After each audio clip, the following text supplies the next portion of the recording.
நெறைய பேர் என்கொயரி கேட்டுட்டு அதுக்கப்புறம் வந்து திருப்பி மெசேஜே பண்ண மாட்றாங்க. ஏன்னா மோஸ்ட் வந்து ஆன்லைன்ல வந்து சேல்ஸ் பண்றவங்க எல்லாம் மோஸ்ட்லி ஸ்கேமா இருக்கிறதுனால யாருக்கும் ஹோப் இல்ல. அதனால அந்த ஒரு காரணத்துக்காக மட்டும் தான் சிஓடி எல்லாரும் ப்ரிஃபர் பண்றாங்க. நான் என்னோட போன வாரம் என்கொயரி மட்டுமே 105 என்கொயரி. நான் உங்களுக்கு வந்து ஸ்க்ரீன்ஷாட் கூட எடுத்து போஸ்ட் பண்றேன். 105 என்கொயரியில பார்த்தீங்கன்னா, கன்ஃபார்ம் ஆர்டர் பண்ணா வெறும் 30 ஆர்டர்ஸ் தான் கன்ஃபார்ம் ஆயிருக்கு. ஸோ 105 என்கொயரிஸ்ல எல்லாருடைய ரிப்பீட்டட் கொஸ்டின்ஸ் எல்லாமே இது வந்துருமா வந்துருமா வந்துருமா ப்ராடக்ட் வந்துருமா? எஸ்.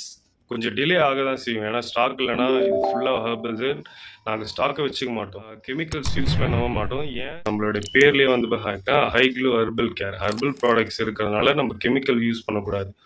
மோஸ்ட்லி யூஸ் பண்ண மாட்டேன். எக்ஸ்பைரி டேட் பார்த்தீங்கன்னா ஜஸ்ட் 4 months ஃபார் ஜெல்ஸ். இந்த பவுடருக்கு மட்டும் 8 months கொடுத்துருக்கேன்.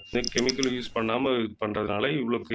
அதனால நீங்கள் ஆர்டர் எடுத்ததுக்கு அப்புறம் தான் மேனுஃபேக்சர் பண்ணி நான் அனுப்ப முடியும்.